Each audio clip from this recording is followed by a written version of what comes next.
Okay, so recently Google Meet has been merged in a way with Google Classroom. So in this video, I'm going to teach you how to enable this option and also make you aware of some of the vulnerabilities that exist with this option. All right, so first off, let's go ahead and enable it. Here I am at the home page of my class. I'm going to click the cog in the upper right-hand corner. Scroll down until you see the Meet icon, and there's this toggle here to flip it on and off. You'll find that yours is flipped off. Just hit that to turn it on so that it is visible to students.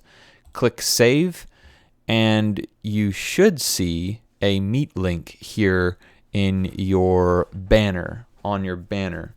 If you don't, go back and check that toggle, make sure it's flipped on. Or just hit it again and it should be on.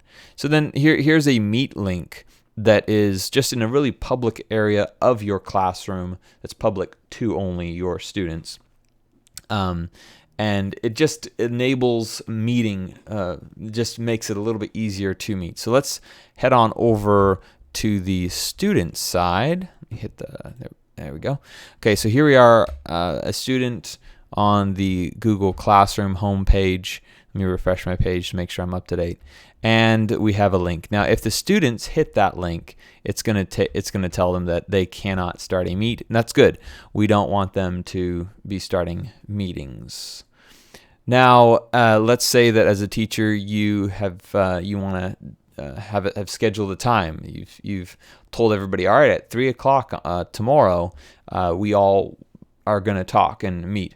So you'd set that maybe on your stream or somewhere, and then what you would do as a teacher is you would actually click this link to activate the meeting at that time, and then you would join, of course.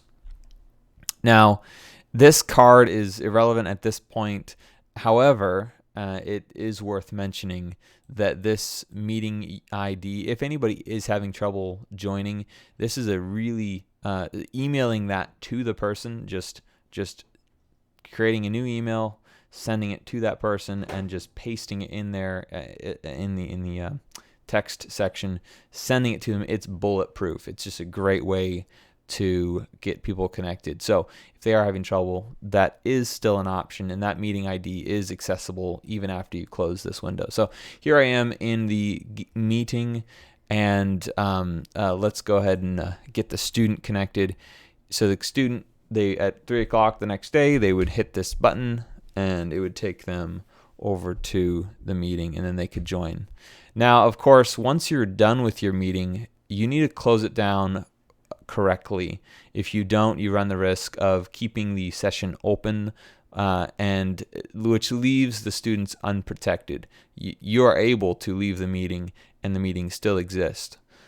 So how do we mitigate this vulnerability? Well, what you need to do is ensure that everybody has disconnected. There are two ways to disconnect a student. The first method would be to ask everybody to disconnect. If anybody is having trouble, you can then click the arrow next to their name and hit remove. This will bump them off of the meeting. And this is what their page will look like. Now, I would wait, this is back to the teacher side, I would wait 30 seconds to a minute to ensure that everybody has disconnected and nobody's trying to get back on, after which you can go ahead and hang up. Close out of this window. I feel like it might help. I'm not 100% sure, but just close this window, make sure that it's not open, and that should give Google the go ahead to shut down that meeting and tell it that it is final.